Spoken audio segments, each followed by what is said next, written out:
પ્રકરણ 4 તડકો અધમણ ડાંગર જલમલ. હેલો વિદ્યાર્થી મિત્રો. Hello teacher. કેમ છો બધા? મજામાં? મજામાં. શું તમને ફૂલો ગમે છે? હા ટીચર, અમને રંગબેરંગી ફૂલો બહુ ગમે છે. ખૂબ સરસ. તો ચાલો આજે કેસુડાના ફૂલ વિશે એક મજેદાર ગીત ગાઈએ. કાવ્ય ફાગણની મીઠી સુગંધ.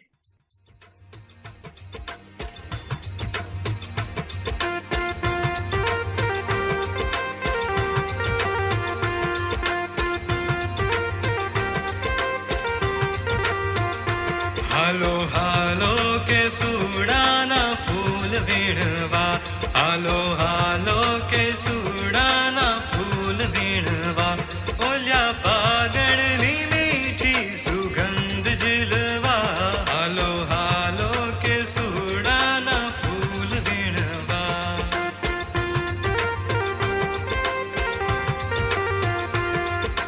હે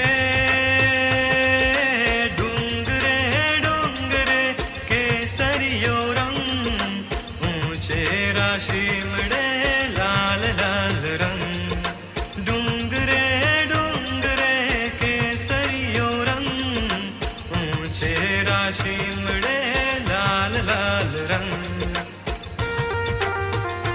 કુંજે કુંજે કોકિલાના કંઠ સુણવા, ઓલ્યા ફાગણની મીઠી સુગંધ ઝીલવા,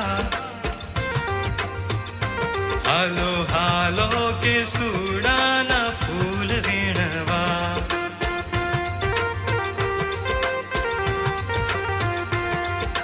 હે આવડે પાથરિયો પીળો તે રંગ, આંખે તે વગડે કેવો ઉમંગ, આવડે પાથરિયો પીળો તે રંગ, આંખે તે વગડે કેવો ઉમંગ. હાલો ખેતરના શેઢે પીછા વીણવા, ઓલ્યા ફાગણની મીઠી સુગંધ ઝીલવા, હાલો હાલો કેસુડાના ફૂલ વીણવા.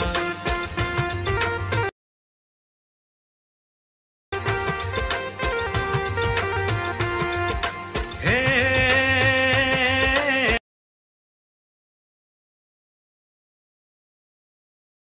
ઉડે પતંગિયા ફૂલે ફૂલે, ગુંજતા ભમરા કેવા ઝૂલે,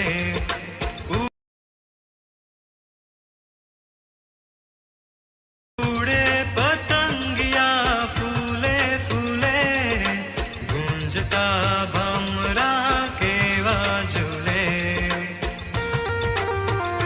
દાડે મંજરીઓ માંડી છે ફર ફરવા, ઓલ્યા ફાગણની મીઠી સુગંધ ઝીલવા,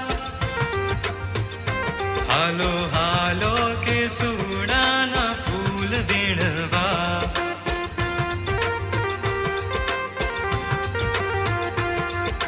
હે વાયુએ વલ્લરી ડોલતી જાય, નવા અંકુરો જગમગ થાય, વાયુએ વલ્લરી ડોલતી જાય, નવા અંકુરો જગમગ થાય. હાલો શુક મેનાનું સંગીત સુણવા, ઓલ્યા ફાગણની મીઠી સુગંધ ઝીલવા, હાલો હાલો કેસુડાના ફૂલ વીણવા.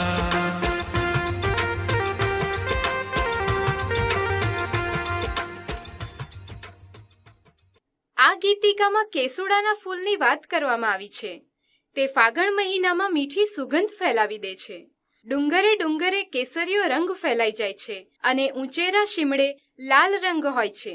કોકિલા એટલે કે કોયલનો મીઠો અવાજ સંભળાય છે અને આખા વગડામાં ઉમંગ છવાઈ જાય છે. ખેતરના શેઢે મોરના પીછા વીણવા જવાની મજા આવે છે. પતંગિયાઓ ફૂલે ફૂલે ઉડે છે અને ભમરાઓ ગુંજન કરે છે. વાયુ એટલે કે પવનમાં વલ્લરી ડોલતી જાય છે. નવા અંકુરો ઝગમગ થાય છે. તમે બધા સમજો છો કે કવિ શું કહેવા માંગે છે? હા, અમે સારી રીતે સમજી ગયા. ખૂબ સરસ. વાર્તા તડકો. હેલો વિદ્યાર્થી મિત્રો, હેલો ટીચર. કેમ છો બધા? મજામાં? મજામાં. વિદ્યાર્થી મિત્રો, વાતાવરણમાં થોડીક ગરમી અનુભવાય છે. બહાર નીકળો તો તડકો લાગે છે. પણ જો તમારા ઘરમાં તડકો આવે તો શું કરો? તરલિકાના ઘરની વાત સાંભળવા માંગો છો? હા ટીચર, અમે સાંભળવા તૈયાર. પાઠ 4 તડકો. એમ જ મનમાં આવ્યું અને ખુરશી પરથી ઊભા થઈ વસંતરાયે હવાથી હલતા બારી પરના પડદાને ઉતારી લીધો. પડદો ઉતારવાની સાથે જ અધમણ તડકો આવતોકને ઓરડામાં પડ્યો. હવે શું કરવું?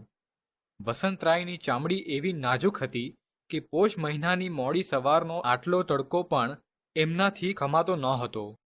ચામડી માંડી તડતડવા અને એની સાથે જ દાજુ દાજુ થઈ ગયેલા વસંતરાયે બૂમો પાડવા માંડી.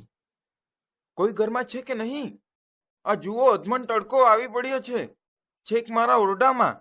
જટ સાવરણી લાવો ને બહાર પંગોળી દો.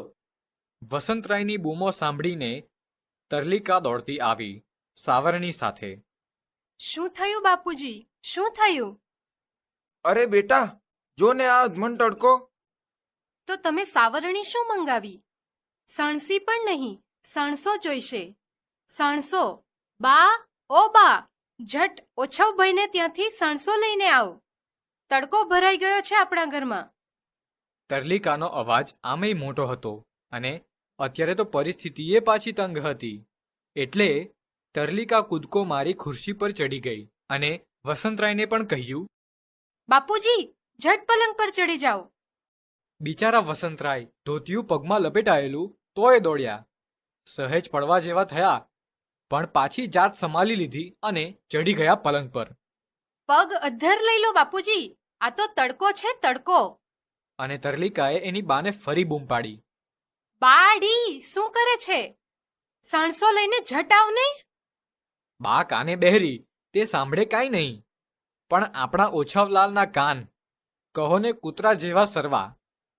આવું કહેવાય નહીં, પણ ઓછાવલાલ જાતે જ કહેતા હોય છે કે રાત દાડો આપણે જાગતા ને જાગતા. હો રાજા, એક સહેજ સરખો સંચાર થાય અડધી રાતે તોય એ મારા કાન બહાર જાય નહીં હો. મારા કાન કૂતરાથીએ ભારે ભૂંડા છે.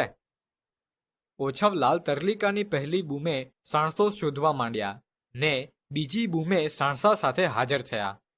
આવતામાં જ ઓછવલાલે પૂછ્યું, નાગદાદાએ દેખા દીધી છે? તરલિકા કહે, સાપ સાફને તો કોણ ગણે છે? એને તો પૂંછડીએ ઝાલીને ફંગોળી દઉં. આ તો જુઓ ને ઓછવ કાકા, આટલો બધો તડકો. આ સાંભળતા સાંભળતા ઓછવલાલ બારણા પાસેથી ખુરશી પર સાણસા સાથે ચડી ગયા. તો છોડી કહેતી કેમ નથી કે તડકો આવ્યો છે? સાણસાનું શું કામ છે? હવે આટલામાં કોને ત્યાં માછલા પકડવાની જાળ હશે? શી ખબર. તારી બાજુના ટેબલ પર ફોન છે. ગભરાયા વગર તો ફાયર બ્રિગેડ વાળાને ફોન કર ને કહે કે અધમણ જેટલો તડકો ઘરમાં ઘૂસી આવ્યો છે તો માછલા પકડવાની જાળ સાથે આવે. ઝટ ફોન કરને તલ્લી. વસંતરાય બિચારા ગાભરા ગાભરા થઈ ગયા હતા. તરલિકાએ કંપતા હાથે ફાયર બ્રિગેડને ફોન કર્યો ને કહ્યું, માછલા પકડવાની મોટી જાળ લઈને આવો.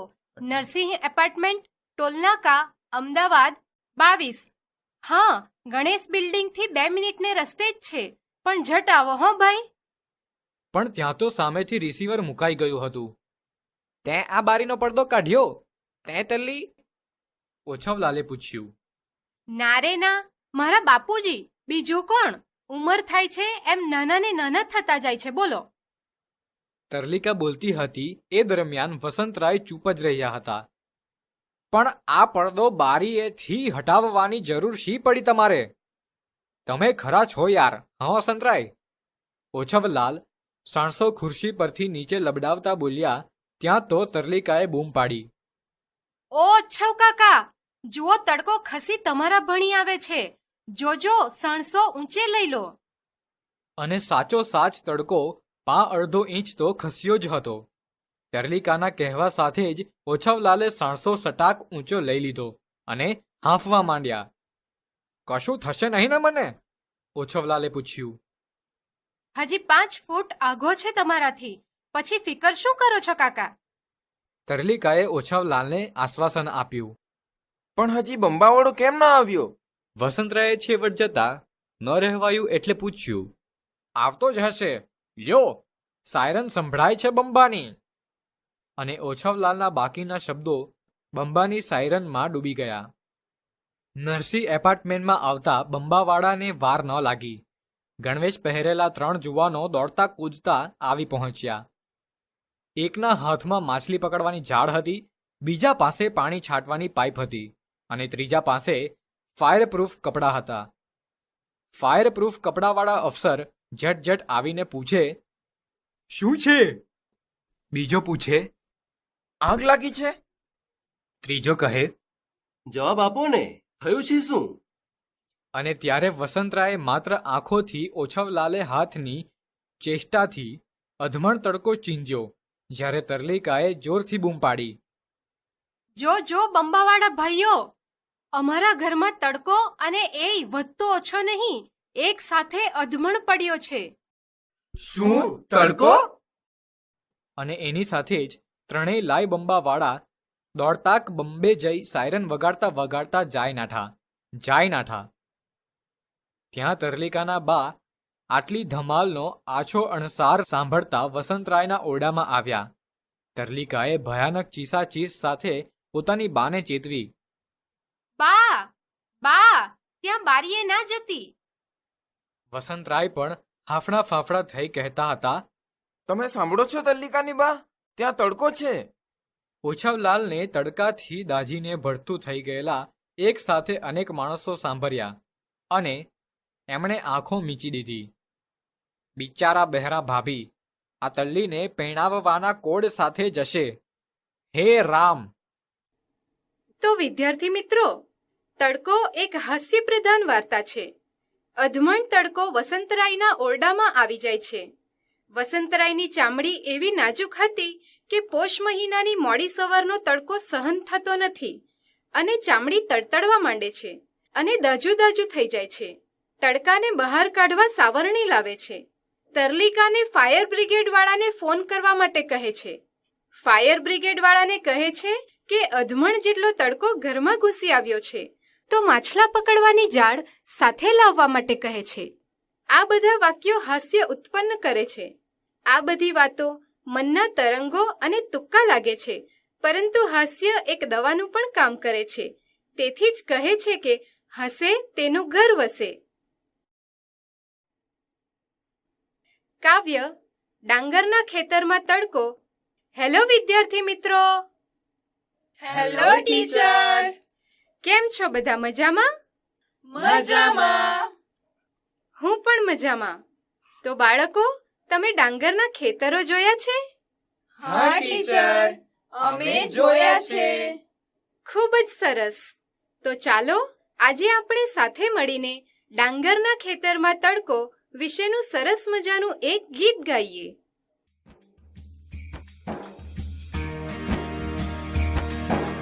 ડાંગરના ખેતરમાં તડકો રોજ સવારે ઝૂલે ડાંગર થઈને, રોજ સવારે તડકો ઝૂલે. શેઢા ઉપર પીળા પીળા રાયતણા ફૂલ થઈને, રાયતણા ફૂલ થઈને.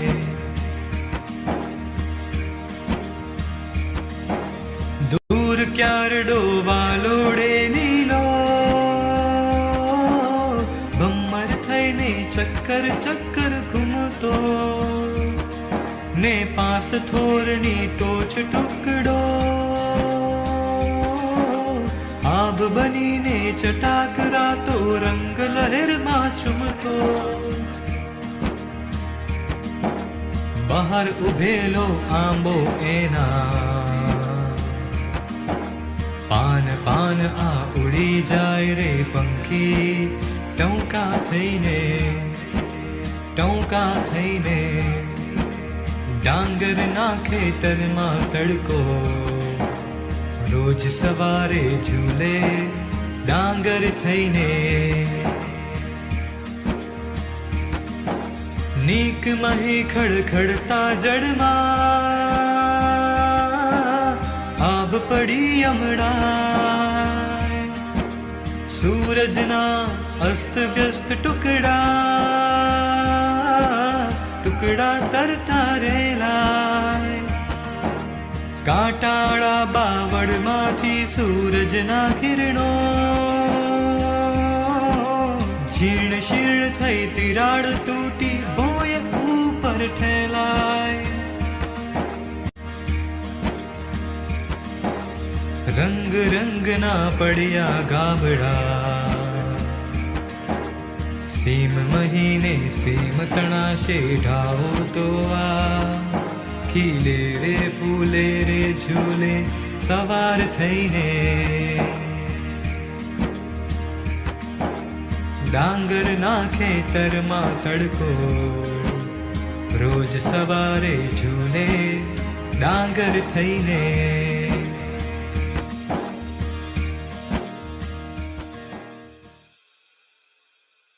આ ગીતમાં તડકાની વાત કરવામાં આવી છે. શિયાળામાં તડકામાં બેસવાની મજા કંઈક અનેરી જ હોય છે. રોજ સવારે તડકો ડાંગરના ખેતરમાં અને શેઢા ઉપર ઝૂલતો હોય છે. પીળા પીળા રાઈ જેવા ફૂલો હોય છે અને દૂરથી ક્યારડો વાલોળના વેલા જેવો લીલો દેખાય છે.